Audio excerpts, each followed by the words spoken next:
Handa ka na bang pumasok sa opisina kung saan ang bawat deadline ay may kasamang heartbeat? Welcome back mga bes! Ngayong araw, hihimayin natin ang isang kwentong siguradong magpapainit sa inyong mga ulo at magpapabilis ng tibok ng inyong mga puso. Pag-usapan natin ang nakakalito, nakaka-excite at tension-filled na mundo ni Jessa at ng kanyang boss na si Santiago. Simulan na natin. Kinabahan si Jessa. Kanina pa siya nakakarinig ng bulungan sa labas at alam niyang madaming matang nakamasid sa bawat kilos nila. Nanlambot ang mga tuhod niya sa sinabi nitong isarang pinto. Dahan-dahan niyang sinarang pinto at napalunok siya nang marinig ang mahinang tunog ng remote curtain na ibinaba ni Santiago. Tuluyan nang na-isolate ang opisina mula sa tingin ng lahat. Boss, baka kung anong isipin nilang ginagawa natin, baka po lalo tayong ma-issue. Don't mind them. Lumapit ka dito sa akin. Mahinahong sabi nito habang nakaupo pa rin sa survivor chair. Naglakad siya papalapit. Hawak-hawak ang folder na dala. Ngunit bago pa niya ito maabot, marang hinila ni Santiago ang kamay niya. At bago pa siya makapag-react, ay napaupo siya sa kandungan nito. Boss, bulong niya. Ramdam ang bilis ng tibok ng kanyang puso. Wala namang bahid ng biro ang tingin ni Santiago habang nakatingin sa kanya. Hindi mo ba alam kung gaano ka nadidistract ngayon? You're so beautiful, Jessa. Breathtakingly gorgeous. Napalunok siya at iniwas ang tingin. Ano po bang ibig niyong sabihin? Parang nagsisisi ako na pinamakeover kita. Lalong lumitaw ang kagandahan mo. Madami tuloy ang napapalingon. Anitong hinaplos ang kanyang pisngi. Ramdam niyang init ng hininga nito, parang nanikip ang dibdib niya. Santiago, bulong niya, hindi niya na alam kung anong emosyon ang unahin. Tuwa, kaba, o ang kakaibang kilig na umaakyat sa kanyang sikmura. Niyakap siya nito ng marahan, sapat para hindi siya makawala. Isang mabilis na halik sa pisngi ang binigay nito. Sunod sa labi, agad siyang napatayo. Inayos ang blouse at tinabot ang folder sa mesa. Pakitignan pong report na pinagawa ninyo. Ngumisi si Santiago, parang natutuwa sa pagkailang niya. Hindi pa siya nakakalayo sa kandungan nito nang maramdaman niyang hawak naman ni Santiago ang pulsuhan niya. Mabilis siyang hinila pabalikat bago pa siya makapag-react. Lumapat ng labi nito sa kanya. Parang tumigil ang mundo niya. Katulad ng unang beses na hindi niya alam kung lalayo ba siya o hayaan na lang. Ramdam niyang init ng labi ni Santiago, ang mabangong amoy ng kulo nito at ang malakas na pintig ng puso niya. Pati laway nito masarap, nakakaadik ang lasa. Pagkabitaw nito, nakatitig lang si Santiago sa kanya, parang may hinihintay na sagot. Kiss me. Mahinang utos nito. Ngayon po, bulong niya, halos hindi makatingin. Ngayon. Seryosong tugon ni Santiago, hawak pa rin ang kanyang baba para hindi siya makaiwas. Kinagat niyang sariling labi, halatang nag-aalangan. Hindi pa po ko marunong humalik. Amin niya, halos pabulong, nagibang tingin ni Santiago. Mas naging mapang-akit. Then, let me teach you. Sundin mo lang ang galaw ng labi ko. Bago pa siya makatanggi, muling dumampi ang labi ni Santiago sa kanya. Sa una nakapikit lang siya, hindi gumagalaw, hanggang sa maramdaman niyang banayad na paggalaw ng labi nito at dahan-dahan siyang sumunod. Maya-may naramdaman niyang dila nitong gustong ipasok sa loob ng bibig niya. Para siyang hinihigop ng isang bagyong hindi niya kayang labanan. Nang maghiwalay ang kanilang mga labi, nanlambot siya at mabilis na tumayo. Babalik na po ako sa desk ko. Garalgal ang boses niya. Ngumiti lang si Santiago. Tila ba siyang nanalo sa isang laro? Halos mahulog ang balikat ni Jessa sa bigat ng hininga niya nang makalabas siya ng opisina. Hoy! Bulaga ni Roda na halos mapatili sa saya nang makita siya. Bakit parang namumula ka? Mainit lang sa loob, palusot niya habang abalang inaayos ang buhok na bahagyang nagulo sa hawak ng boss. Mainit! Air condition ng opisina ni Sir Santiago. Parang freezer daw ang loob. Biro ni Roda sabay kindat. Don't tell me. May nangyari. Wala Mabilis at medyo mataas ang tono niya, kaya napatingin ang ilang kasamahan nila sa paligid. Napakagat siya ng labi at hinila si Rhoda palayo. Bumalik ka na sa desk mo, baka mapansin ka ni boss, pabulong niyang sabi. Sige, pero grabe Jessa ha, hindi ka na makakatakas sa akin mamaya. Ikukwento mo lahat sa break. Natatawang bulong ni Rhoda bago bumalik sa station niya. Naiwan naman siya sa hallway, huminga ng malalim at pinilit pakalmahin ang sarili bago muling bumalik sa mesa. Pero kahit na anong pilit niyang mag-focus, parang ramdam pa rin niyang labi ni Santiago sa labi niya. Pagdating ng uwian, napabuntong hininga siya habang nag-aayos ng gamit. Biglang pumasok sa isip niya ang kasunduan nila. Ang kasunduan na siguradong mangyayari na ngayong gabi. Maaari kayang pagodin niya ito para makatulog na lang pag-uwi. Pagkakita niya kay Santiago sa lobby, agad siyang lumapit. Boss, gusto niyo bang mag-jogging? Magpalit lang tayo ng damit pagdating sa bahay para makapag-relax. Napakunot ang noon nito pero mabilis din tong ngumiti. Jogging? Bakit hindi? Sige. Nagpalit sila ng damit at nagsimulang mag-jogging sa parke. Sa una, buo ang determinasyon niya hanggang sa siya na mismong hingal na hingal habang si Santiago ay parang hindi man lang napagod. Hinto na tayo, hingal niya sabi, halos hindi na makalakad. Tumawa si Santiago at inilalayan siya paupo sa isang bench. Hindi pa nga tayo umaabot ng 3 kilometro, biro nito. 3 kilometro na yun para sa akin, nakakapagod pala. Ani ang hawak ang tagiliran. Magandang warm-up yan. Pinyong saad ni Santiago sabay kindat. Para sa workout mamaya. Napamulagat siya at namula ang mukha. Tahimik silang bumalik sa sasakyan matapos ang jogging. Hindi siya makatingin kay Santiago lalo na't hindi maalis sa isip niyang biro nitong warm-up. Yumuko si Santiago at bahagyang ngumisi. You do remember our deal, don't you?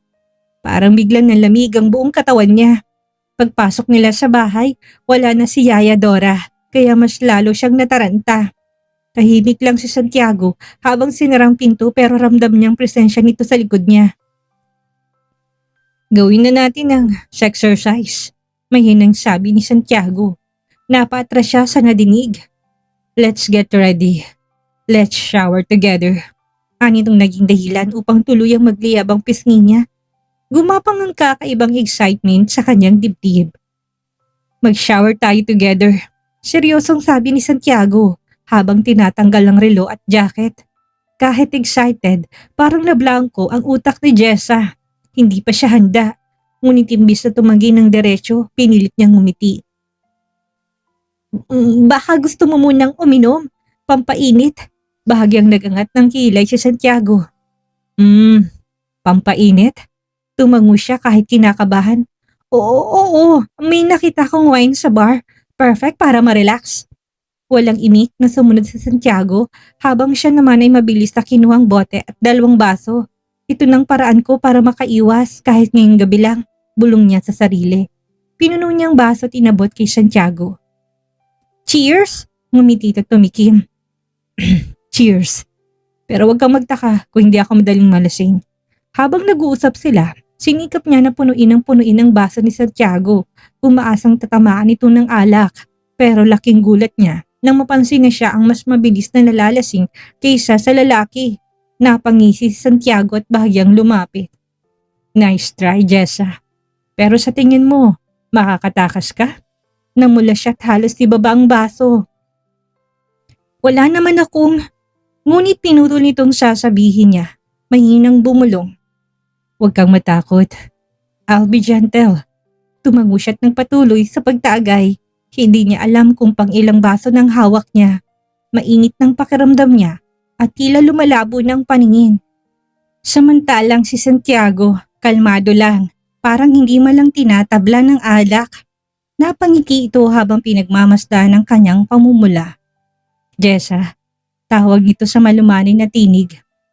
Alam kong balak mo. Napakurap siya pero bago pa makapagsalita ay lumapit at marahang hinawakan ng kanyang baba. You're cute when you're scheming. Muli siyang siniil nito ng halik. Mas banayad kaysa dati pero sapat para lalo siyang mahilo. Hindi na alam kung dahil sa alak o dahil kay Santiago? Sarap. Anya, kahit nararamdaman niyang bumibigat ang talukap ng kanyang mga mata. Ilang sandali pa, tuluyan na siyang napapikit at nahulog ang katawan sa bisig nito. Mariinit ang napabuntong hininga, saka siya binuhat patungo sa kwarto. Pinagmasdan ni Santiagong tulog na si Jessa. "I'll let you go this time." Mahina nitong bulog at inayos ang kumot niya. Gumiti ito ng bahagya bago tumayo't naghanap ng damit na pwedeng ipalit dahil pawisan ito. Tinawag niya si Yaya Dora upang palitan si Jessa ng damit. Nagising si Jessa sa amoy ng kape, itlog at tapa. Napabalikwas siya mula sa kama nang mapansin na napalitan ng damit niya kagabi. Pajama ng suot niya. Nanlamig ang kanyang batok at mabilis na tumingin sa paligid ng silid. Anong nangyari kagabi? Bulong niya sa sarili. Pilit inaalalang huling eksena bago siya makatulog. Kasabay ng pagbukas ng pinto, pumasok si Santiago. Bit-bit ang tray ng almusal. "Good morning." Nakangiting bati nito para bang walang nangyari. Tinitigan niya ito, saka tumingin sa suot niya. Pilit hinahanap kung may anumang senyales na may naganap. "Santiago," mahina niyang sabi. "Anong nangyari kagabi?" Umupo sa gilid ng kama at nilapag ang tray. "Nothing happened." "Sigurado ka?" Hindi siya makatingin ng diretsyo. Kinakapapang sarili na parang may hinahanap na ebidensya. Pati bedsheet tinignan niya. "May dugo ba?" May hindi ba napigilang matawa ni Santiago. "Jessa," anito, nakatingin ng direkta sa kanya. "I don't make love to a drunk woman." Namulang mukha niya, hindi niya alam kung dapat ba siyang ma-relieve o lalo lang kabahan sa ideya na may susunod pang pagkakataon. "Ikaw ang nagbihis sa akin?" Mahina niyang tanong. Tumango si Santiago, nakangiti pa rin. "Don't worry, I didn't pick. Halika na, kumain ka na. You'll need your energy later." Muling kumabog ang dibdib niya sa huling sinabi nito. "Hindi ka sumilip? Posible bang bihisan mo ko nang hindi ka tumingin?" "Oo naman, very much possible. Kaya huwag ka nang mahiya. Nakita ko naman ang namulang kanyang pisngi." Pagdating nila sa Aquino Group, kagaya ng nakagawian, nauna siyang maglakad papasok sa lobby. Nagkita sila sa elevator. Napapitlag siya nang maramdaman ng kamay nito na humawak sa kamay niya. May mga pumasok pang ibang empleyado. Nasa likuran sila. Pilit niyang inaagaw ang palad, ngunit ayaw nitong bitawan. Pilit niyang tinakip ang blazer sa kamay at baka may makahalata. Bumitaw lang to nang bumukas ang elevator sa floor nila. Bahagya pa nitong pinisil ang balikat niya bago siya inihatid sa mesa niya. "Boss, the meeting is in 15 minutes. Tumango ito at pumasok na sa office. Halos hindi pa siya nakakaupo nang marinig niyang bulungan sa paligid. Mas lalong umingay nang biglang dumating si Alvin. May bitbit na bouquet ng sunflowers at isang kahon ng imported na chocolates. Gulat na gulat siya kung anong ginagawa nito sa Aquino Group. "Jessa," masigla nitong bati. "Flowers and chocolates for you. Kamusta ka na?" Napatingin siya kay Santiago na kakalabas lang ng opisina. Kumunot ang noo nito nang makita ang eksena. Mabigat ang mga yabag habang papalapit. "Mr. Mercado," malamig na bati nito kay Alvin pero nanilisik ang mga mata. "What brings you here?" "I'm here for the investors meeting at dinala ko na din to para kay Jessa." Magilong na sagot ni Alvin, sabay abot ng mga bulaklak at chocolates sa kanya. Bago pa man niya matanggap, inago ni Santiago ang bouquet at nilapag sa gilid ng mesa. "She can't accept personal gift during office hours." Madinong boses nito. "Company policy." Napakagatlabi siya. "Kung gusto mong makita si Jessa, gawin mo yun after office hours." Dagdag pa ni Santiago na mula siya sobrang hiya at kaba. Naririnig niya mga kasamang nagbubulungan, lalo nagiging palaisipan ang relasyon nila. Si Alvin naman ay kalmado lang. "Okay, I'm sorry. Hindi ko matiis na hindi masilayan si Jessa. To brighten my day." Sagot ni Alvin. Pero bago to umalis, tinitigan na muna siya nito at bahagyang ngumiti. "See you later, Jessa. After work, dinner time?" Napatangod na lang siya para umalis na ito. "Inside my office. Now." Anang boss? Lalong bumilis ang tibok ng puso niya. Hindi alam ni Jessa kung sermon o ibang klase ng usapan na naghihintay sa kanya. Tahimik siyang sumunod papasok sa opisina ni Santiago. Mabilis itong sinarang pinto. Umupo ka. Malamig na utos nito saka umikot sa mesa at naupo sa swivel chair. Walang emosyon ng mukha pero ramdam ni Jessa ang tensyon sa paligid.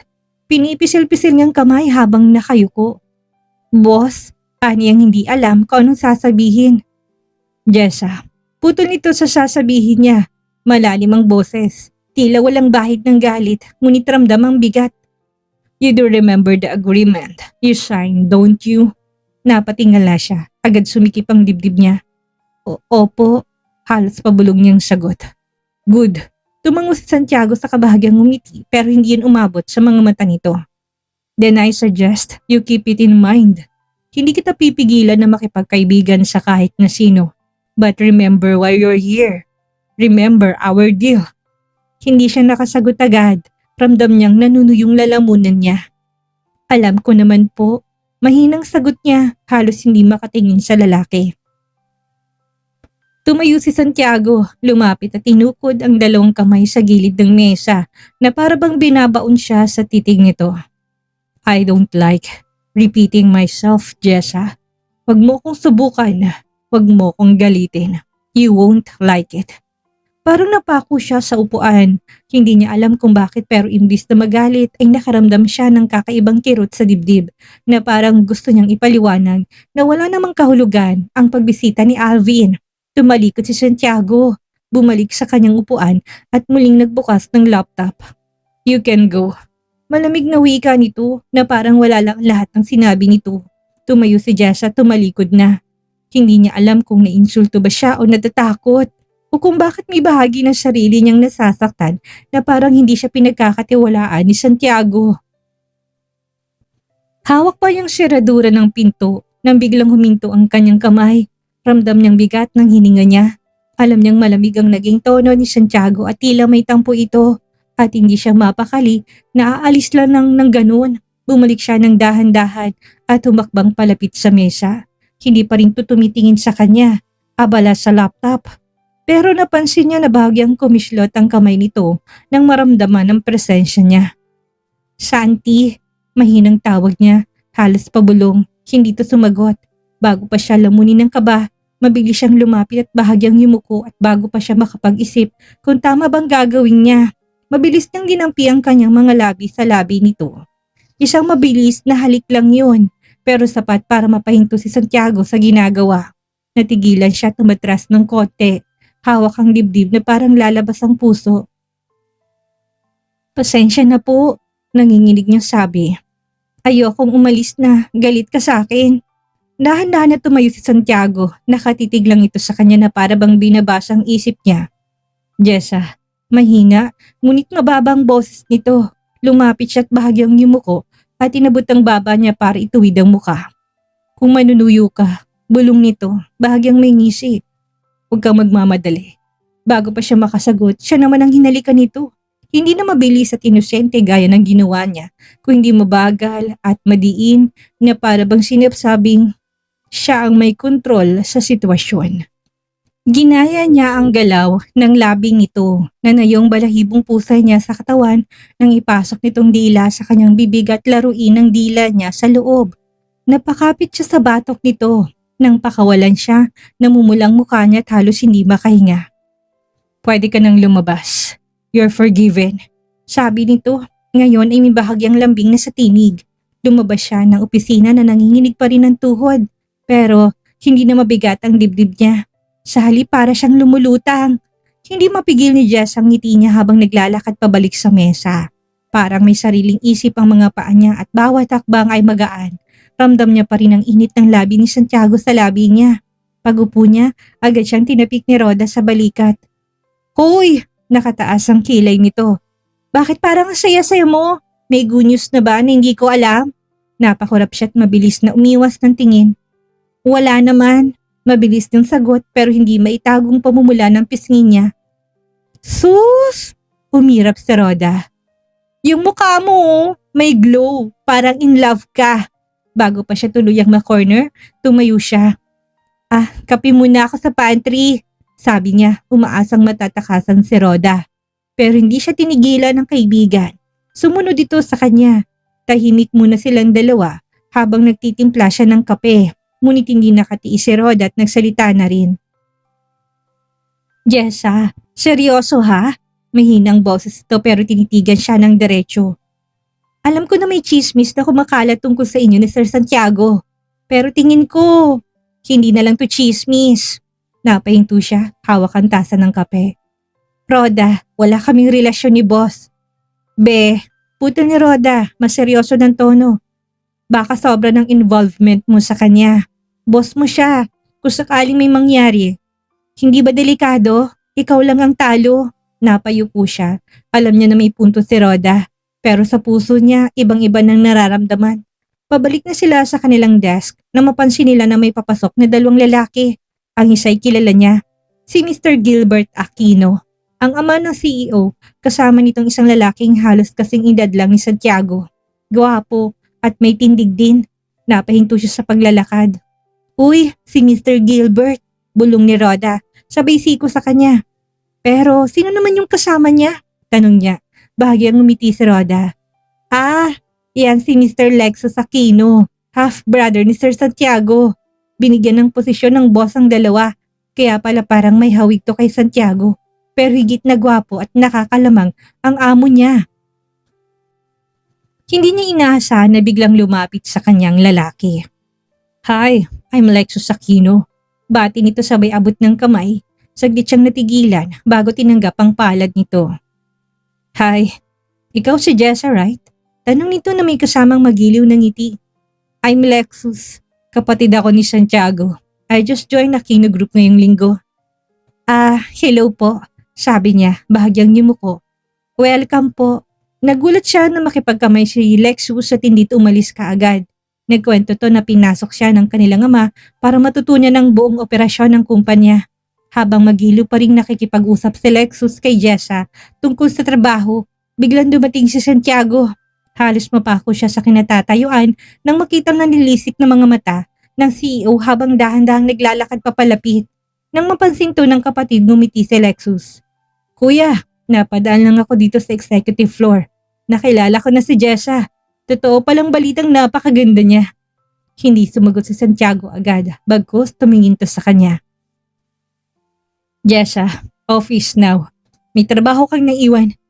Nagtamang paningin nila ni Lexus, bahagyang nagkibit-balikat ang binata. Pagkapasok sa opisina, sinarado ni Santiago ang pinto at binaba ang remote curtain.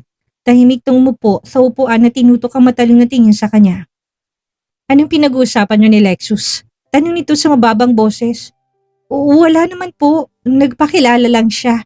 Saka nagkwento tungkol sa pagpasok niya sa company. Masyado kang komportableng, kausap ang kapatid ko. Iritadong sabi nito. Baka nakakalimutan mo na may kasunduan tayo. Kinabahan siya pero naglakas loob siyang sumagot. Hindi ko naman po nilalabag ang kasunduan. Friendly lang po ako. Hindi ko naman pwedeng isnabi ng kapatid mo. Humugot ng malalim na hininga si Santiago at dahan-dahang tumayo. Lumapit sa kanya. Next time, don't smile at him like that. Bulong nito. I don't like it. Napalunok siya. Hindi niya alam kung paano haharapin ang galit na namumuo sa mga mata ni Santiago. Bago pa siya lamunin ng kaba, nagdesisyon siyang kumilos. Marahan siyang lumapit at hinilikan to sa labi. Dahan-dahan, maalab pero may pag-aalangan. Naalala niya sinabi nito na huwag magmamadali. Kaya sinunod niya yon, naglaan ng sandali para damhin ang halik. Ngunit hindi tumutugon si Santiago. Nanatiling matigas ang panga nito, nakatitig lang sa kanya. Napakagatlabish at kinabahan, malibang ginagawa niya. Kaya sinubukan niyang gayahin ang ginagawa nito sa kanya. Maingat niyang pinasok ang dila niya sa bibig nito. Doon niya narinig ang bahagyang paghinga ng malalim ni Santiago. Sa isang iglap, bigla siyang binuhat at inupo sa mesa. Napatili siya sa gulat at napakapit sa balikat nito. Tinitigan siya nito ng diretso. Mukhang ready ka na, Jessa. Anitong halos pabulong, ngunit puno ng kapangyarihan. Hindi niya alam kung maiiyak siya sa kaba o matutunaw sa init ng titig nito. Ramdam ng bilis sa tibok ng puso niya at ang init ng kanyang pisngi. Halos mahulog siya sa mesa sa sobrang lapit ni Santiago. Ang halik nito ay lalong nagiging mapusok. Ang yakap ay mahigpit na para bang ayaw na siyang pakawalan. Ngumisi ito, mapanganib at kaakit-akit. Yumuko ulit at dinikit ang noo sa kanya. Jessa, nasasabik na ako sa'yo. Bulong nito, paus at puno ng pagnanasa. Hindi na ako makakapagpigil pa. Gumapang ang kamay nito mula sa kanyang bewang paakyat sa kanyang tagiliran. Pinaparamdam ang init ng palad nito sa balat niya. Napapikit siya at napakapit sa mesa para hindi matumba. Santiago, baka may makakita sa atin. May CCTV ka hindi ba? Halos pabulong niyang sabi.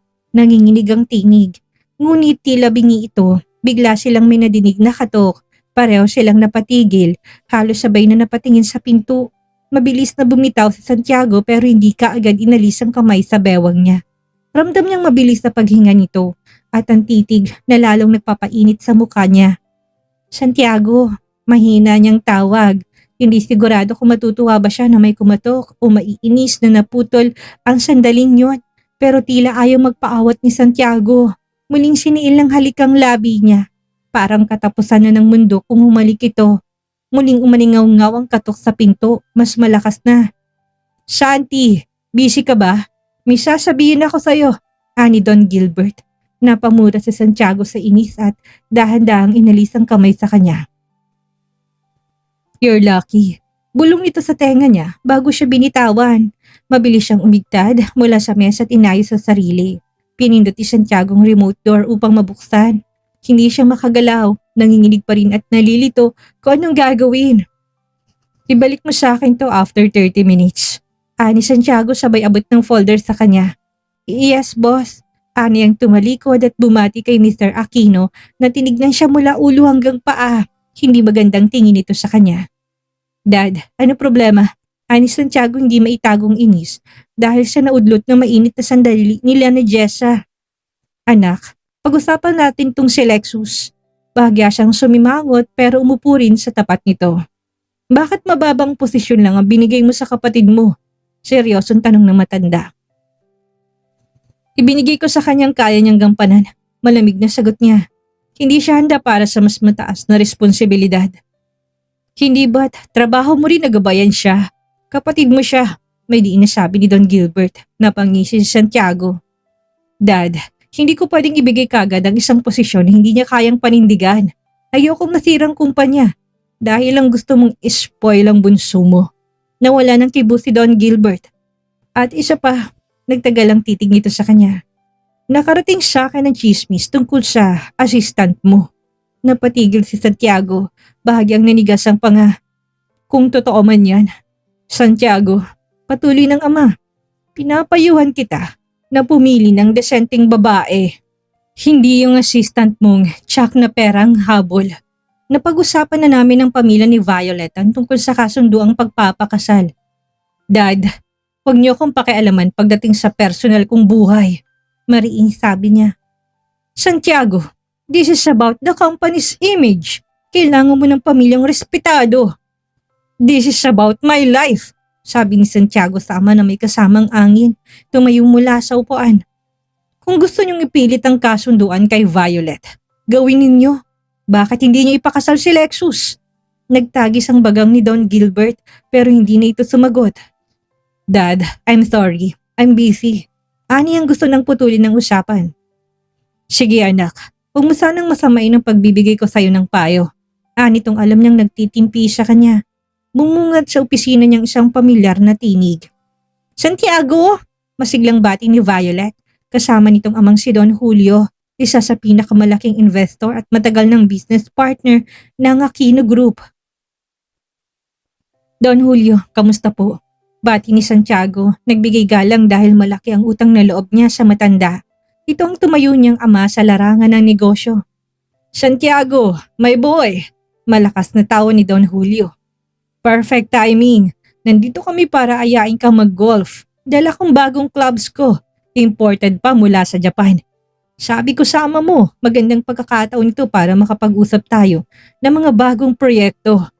Bago pa makatanggi si Santiago, nagsalita na si Don Gilbert. Nasama kami ni Santiago Sabi ng ama niya na para bang walang nangyari sa kanilang pag-uusap kanina. Magandang bonding moment din ito kasama si Don Julio at si Violet. Sandali siyang natahimik, bakas ang pagkainis sa muka. Ayaw niya sanang sumama, lalo na't naroon si Violet na halatang excited sa plano. Pero alam niyang business deal ito. Sa huli napilitan siyang tumango. Okay, maikling tugon nito. Let's go? Sumilay ang ngiti sa labi ni Violet. Great! Pasilip-silip si Jessa sa office ni Santiago nang makitang pumasok si Violet. Agad niya ibinalik ang focus sa trabaho nang lumabas ang boss kasamang ama nito, si Violet at si Don Julio na business partner at mentor ni Santiago. Jessa, come with me. Anitong hinila siya patayo sa upuan kaya wala nang pagkakataon para tumanggi. Hindi niya inaasahan na isasama siya ni Santiago. Pagdating nila kaagad nagpalit ng damit si Violet, nakasuot ng chic sports outfit, parang handa sa photoshoot kaysa sa golf. Oh Santiago, I'm so excited! Masayang sabi ni Violet. Parang hindi siya nakikita nito dahil halos sawiin siya, makalapit lang sa boss. Humawak si Violet sa braso ni Santiago, bahagyang humahaplos. Ramdam niyang pagsikip ng dibdib niya. Bakit ba siya naapektuhan? Habang naglalaro, panayang dikit ni Violet kay Santiago. Naayos ng collar ng polo shirt niya. Pinupuna siya ng pawis gamit ang towel at kuminsan tatawa at tahawak pa sa braso nito.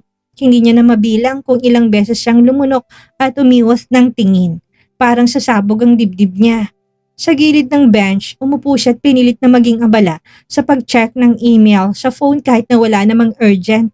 Ngunit sa bawat tagikik at malapit na bulungan ni Violet at Santiago, lalong sumisikip ang dibdib niya. Bakit siya sinama pa dito? Muli niyang tinitigan si Santiago katabi si Violet, parang umintong mundo niya. At doon niya napagtanto ang daming hindi niya maipaliwanag. Selos. Nagsiselos siya at sinalakay siya ng matinding takot. Anong ibig sabihin ng nararamdaman niya? Nahulog na ba siya sa kanyang boss? Tahimik lang siya habang naglalakad sa damuhan, tila wala sa sarili. Hindi niya maalis-alis sa utak ang eksena kanina kung paano hinahawakan ni Violet sa Santiago, kung paano ito tumatawa sabay hampas sa braso. Napalunok siya. Oo, maliwanag na selos nga at yun ang kinatatakot niya. Hindi dapat siya mahulog sa boss niya, lalo pat may kasunduan silang hindi tungkol sa pag-ibig. Natapos ang laro at agad na lumapit si Violet kay Santiago. Nauna nang umalis ang dalawang matanda, tila ba sinasadya na magsolong dalawa at naging dakilang third wheel na nga siya. Santi, lunch tayo? I know a great place nearby, just the two of us. I really want to catch up with you. Malambing itong yaya. Hindi naman siya kailangan dito, pwede na siyang bumalik sa office. Ngunit laking gulat niya nang marinig ang sagot ni Santiago. Sure, sagot nito sa katumingin sa kanya. Jessa, let's go. Napalingon siya sa gulat. Ha? Ako po? Hindi na po, babalik na po ako sa opisina. Yes, you're coming. Walang espasyo para sa pagtanggi ang tono ng boses nito. Gusto na sana niyang tumanggi at baka lalo lang siyang masaktan kung makikita niyang dalawa.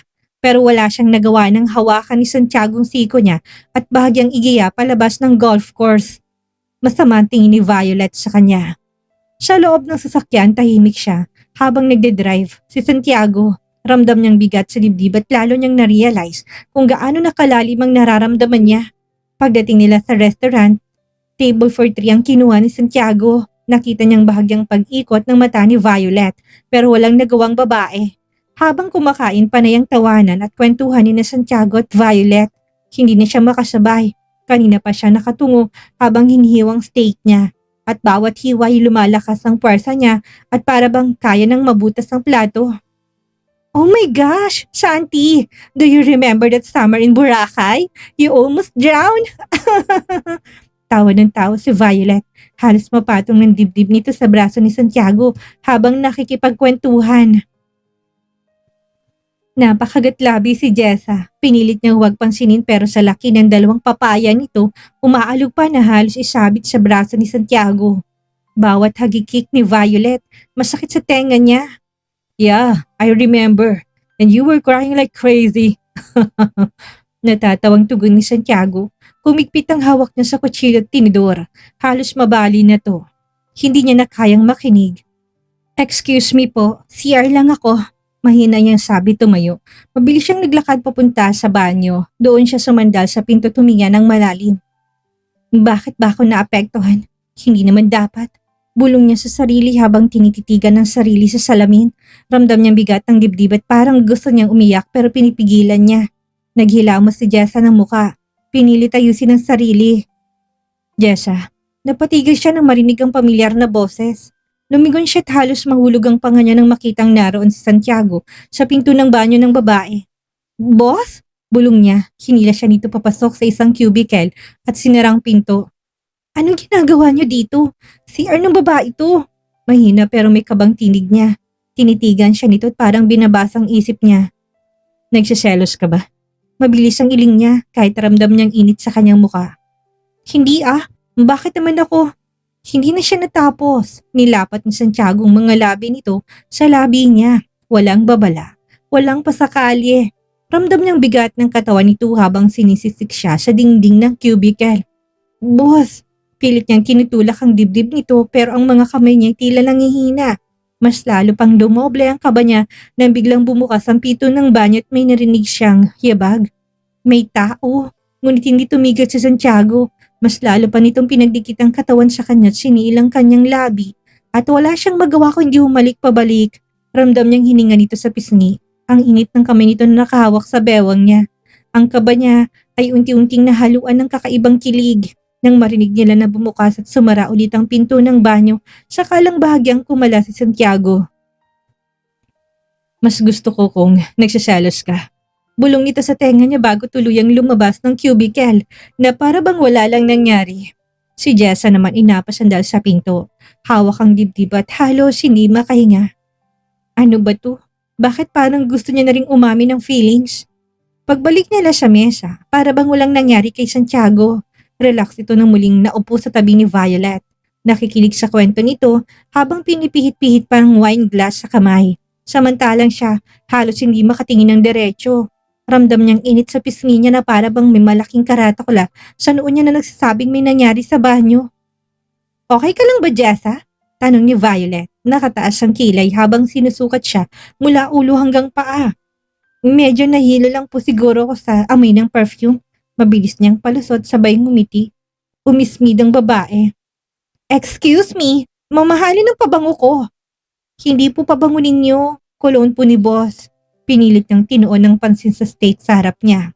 Pero napapitlag siya na maramdaman ang isang mainit na kamay na humawak sa hita niya mula sa ilalim ng mesa. Napalunok siya. Tumingin siya kay Santiago pero nakaharap ito kay Violet. Nag-uusap tungkol sa kung ano-anong bagay lang. Naramdaman niyang hinihimas na ito pataas sa legs niya. Pakiramdam niya'y lalong lumalakas ang kabog ng dibdib niya. Gusto niyang alisin ang kamay nito pero baka lalong mahalata ni Violet.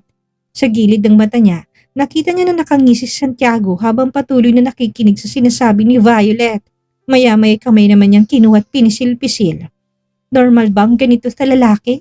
Ang masaklap, mas lamang ang kagustuhan niya kaysa pagtutol. Biglang tumunog ang phone ni Santiago, saglitong tumayo. Excuse me, I have to take this.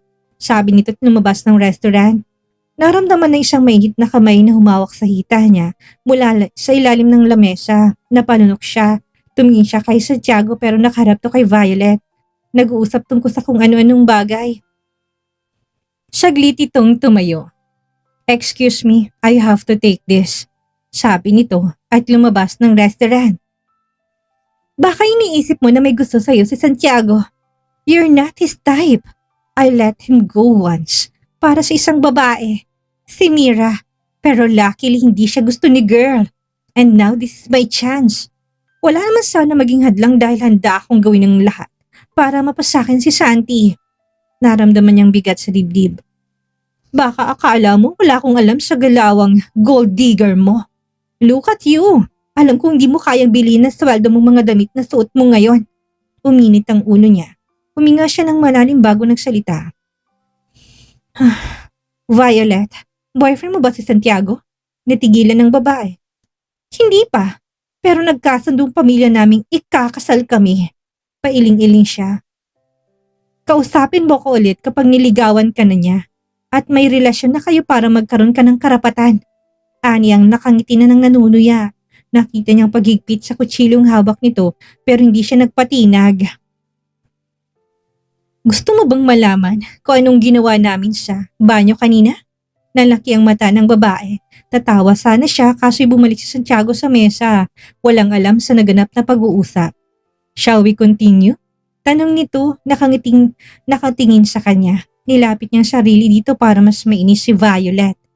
Tahimik ang biyahe pa uwi. Nasa likod sila ng sasakyan. Si Santiago ang nakaupo sa gitna habang sila ni Violet ay nasa magkabilang side. Hawak niya ang bag at blazer sa kandungan. Pinipilit niyang tingnan ng babae kanina pa walang tigil sa pagkwento kay Santiago. Santiago, you remember when we were in Paris? Tawa pa ni Violet habang nagsasalita. Tila sinasadyang bawat kwento para ipaalala sa kanya na matagal nang magkakilalang mga to. Hanggang sa biglang kumuha si Santiago ng maliit na unan na nasa gilid at nilagay yon sa pagitan nila ni Violet. Tinakpan itong side niya. Laking gulat niya na maramdaman niya na may mainit na kamay na humahawak sa kanya. Nalaki ang mga mata ni Jessa at napatingin kay Santiago. Pero parang walang ginagawa to kung umasta. Nakikinig lang kay Violet at paminsan-minsan ay sumasagot. Ramdam niyang tibok ng kanyang puso. Anong ibig sabihin nito? Ginagawa lang ba nito yun para patahimikin siya? Para pa ipaalam na hindi siya dapat magselos? Gusto ba talaga siya ni Santiago o ginagago siya nito? Muli nitong pinisil ang kamay niya, bahagyang nagangat ng sulok na labi na parang may lihim na mensahe. Hindi niya alam kung anong mararamdaman. Kilig ba ito o mas lalo lang siyang nalilito? Pagdating nila sa office, unang bumaba si Violet. Naiwan silang dalawa sa loob ng sasakyan. Violet, may meeting pa kaming pupuntahan ni Jessa. See you. Ani Santiago at sinenya siya ng driver. Hindi nito binitawan ng kamay niya hanggang sa mapatingin siya dito at kinabahan. Saan po tayo pupunta? May meeting po ba? Wala namang schedule today. Hindi na ito sumagot. Tumingin lang sa kanya at kinapit ang kamay niya sa braso nito na para bang sinasabing sumama na lang siya. Maya-maya ay huminto sila sa harap ng isang high-end na jewelry shop.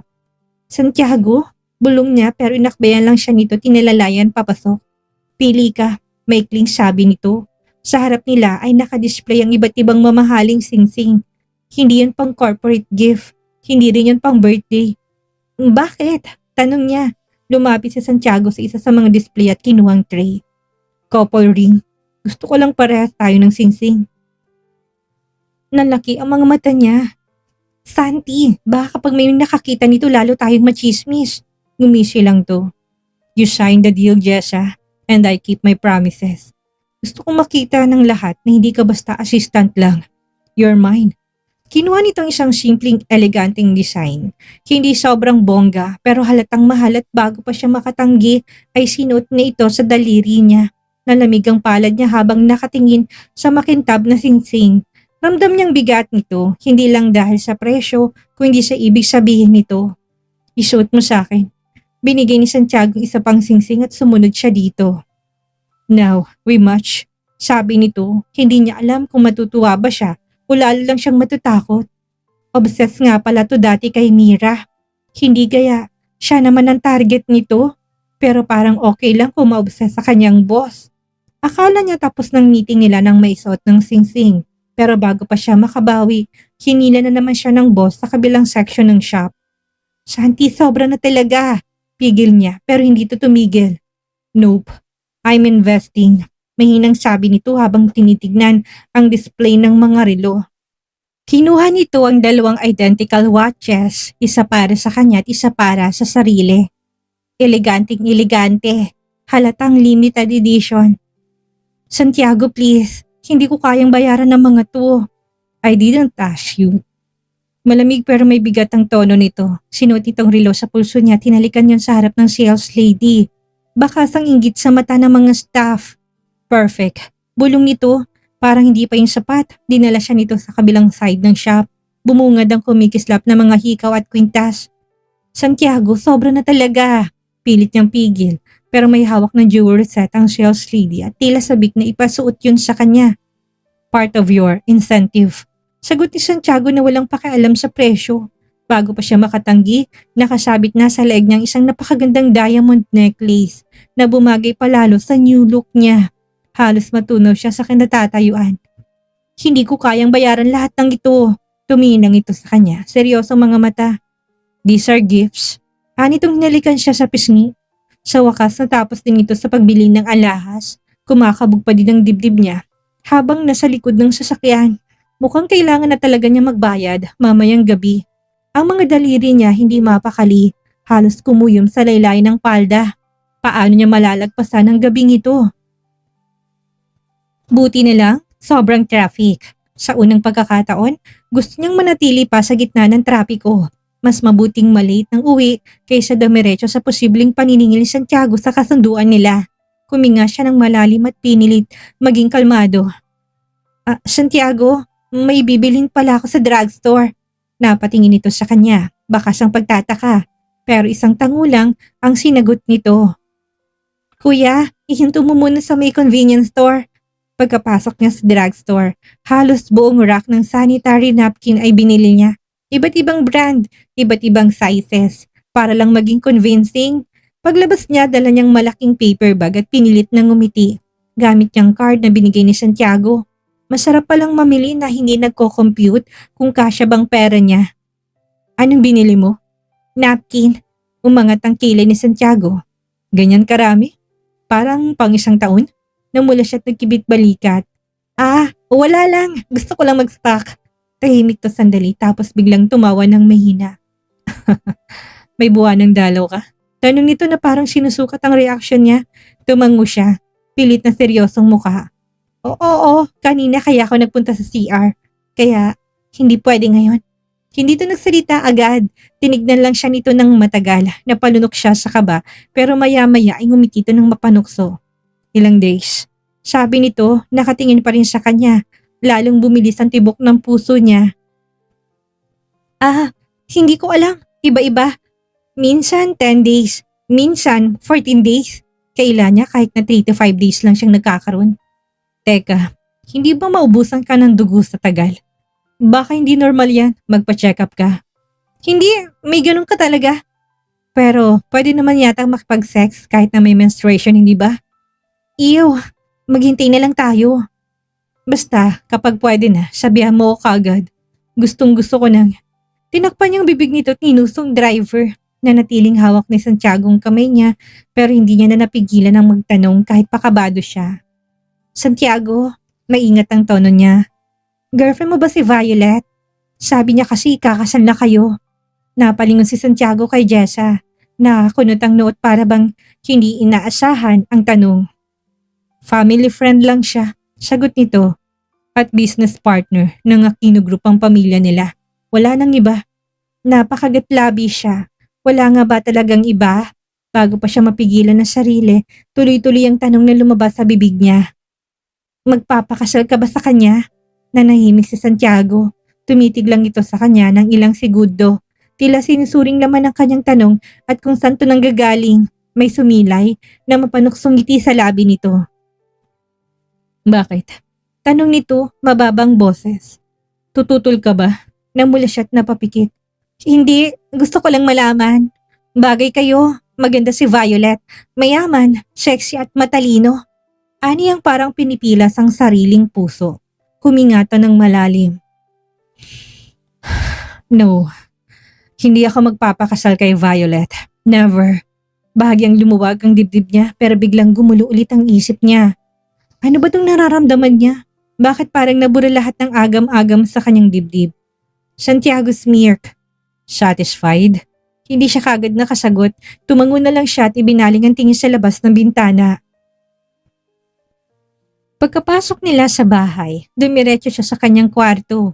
Pakaramdam niya, bumigat ang dibdib niya. Buong araw sa kaba at selos. Pero may bahagyang ginawa sa narinig niyang hindi pala magpapakasal si Santiago kay Violet. Huminga siya ng malalim at naupo sa kama. Salamat at ligtas siya ngayong gabi. Hindi niya na kailangang kabahan. Matalino talaga siya. Napapangiti siya sa sarili. Kumuha siya ng tuwalya at nag-shower para makapagpahinga. Pero pagkabihis niya ng pantulog ay may kumatok sa pinto. Nalaki ang mga mata niya. Santiago, bulong niya sa sarili. Mabilis na nag-isip ng paraan. Agad siyang tumakbo sa drawer, kinuhang sanitary napkin at kinabito sa panty kahit wala naman siyang buwan ng dalaw. Just in case lang. kung sakaling mangulit ito. Nang marinig niyang kumatok ulit, mabilis siyang huminga at pilit pinakalmang sarili bago dahan-dahan na binuksan ang pinto. Nandoon nga si Santiago, nakasandal sa hamba ng pinto, bitbit ang 2 tasa ng tea. Tea? Tanong nito at may bahagyang ngiti sa labi. Napalunok siya. Salamat pero bakit ka nandito? Hindi ba pwede? Sagot nito, pumasok na parang sariling kwarto. You look tense. Tea will help. Umupo ito sa gilid ng kama at inabot sa kanya ang tasa. Napilitan siyang umupo sa kabilang dulo. Tahimik silang uminom ng ilang sandali. Jessa, basag ni Santiago sa katahimikan. Mababa ang boses. Bakit parang takot ka na naman sa akin? Halos mabulunan siya. Hindi naman, pagod lang. Pero kita niyang matalim pero banayad na tingin ni Santiago, parang binabasa ang isip niya. Tumayo na to para lumapit at tinukod ang kamay sa dingding sa gilid ng ulo niya. Relax. Bulong nito. Marunong ako maghintay. Napalunok siya, hindi alam kung dapat bang ma-relieve o mas kabahan sa sinabi nito. Halika. Sabi nito, tumayo't binuksan ang pinto bago, patungong balkonahin ng guest room. Magpahangin tayo. Nagdadalawang isip man, sumunod siya. Malamig ang simoy ng hangin at ramdam niyang tahimik na gabi. May maliit na swing chair sa gilid at naupo doon si Santiago matapos ilapag ang dalang tsaa sa maliit na table. Dito ka, utos nito, bahagyang hinilang kamay niya. Madaming stars sa langit. Look. Ha? Gulat niya pero bago pa siya makatanggi ay bahagya siyang hinatak dahilan para bumagsak siya sa kandungan nito. Santiago! Napabulala siya nang wala ang pisngi. Gumitito tila nag-e-enjoy sa reaksyon niya. Stay still. Ramdam niyang malamig na simoy ng hangin. Ngunit mas nararamdaman niyang init ng palad ni Santiago nang haplosin ito ang kanyang pisngi. Jessa, bulong nito sa tenga niya. Napakagat siya ng labi, lalo nang lumapit ang mukha nito. Hindi na siya nakagalaw hanggang sa maramdaman niyang malambot na labi ni Santiago na dumampi sa labi niya. Marahan, tila sinusukat ang kanyang reaksyon. Napalunok siya, ramdam ang mabilis sa tibok ng puso at bago pa siya makapagsalita, muling dumampi ang halik nito. Mas madiing na ngayon, mas matagal.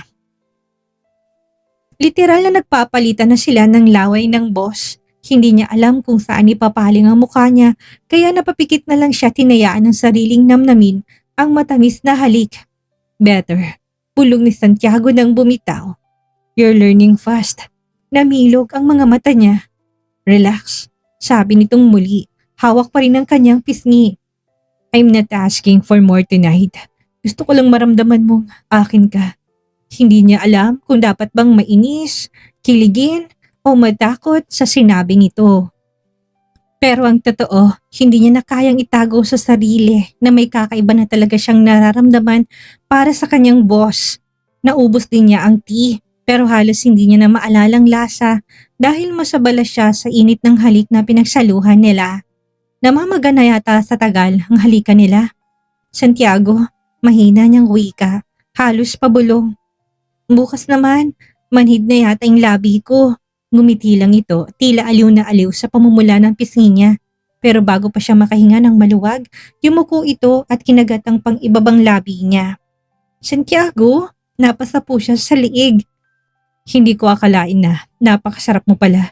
Malamig pero mapang-akit na sabi nito. Now everyone will know your mind. Nalaki ang mata niya. Problema pa kung paano ko itatago to bukas. Reklamo niya. Tumayo na si Santiago. Akala niya doon na matatapos ang lahat, ngunit laking gulat niya nang humiga ito sa kama niya. Santiago? Halos mapitili siya nang makita tong prente sa pagkakahiga. Inaantok na ako. Balik ko na po sa kwarto mo. Pautal niyang sabi. Hindi na nito binuksan ang mata. Tabi na tayong matutulog magmula ngayon. Halos mabuwal siya sa nadinig. Ano po? Hindi pwede. Dumilat ito, ngumiti ng bahagya. It's part of the deal, remember? Anytime, anywhere. Natigilan siya, hindi makasagot. Totoo, siya ang pumirma at ngayong nakahiga na ito sa kama niya, paano siya tatanggi? Dahan-dahan siya mupo sa kabilang gilid ng kama at nahiga na din. Hindi siya makatulog dahil ramdam niyang bawat galaw ni Santiago sa tabi niya. At lalo lang siyang nataranta nang maramdaman ng braso nito na yumakap sa kanya mula sa likod. Relax. Bulong nito sa buhok niya.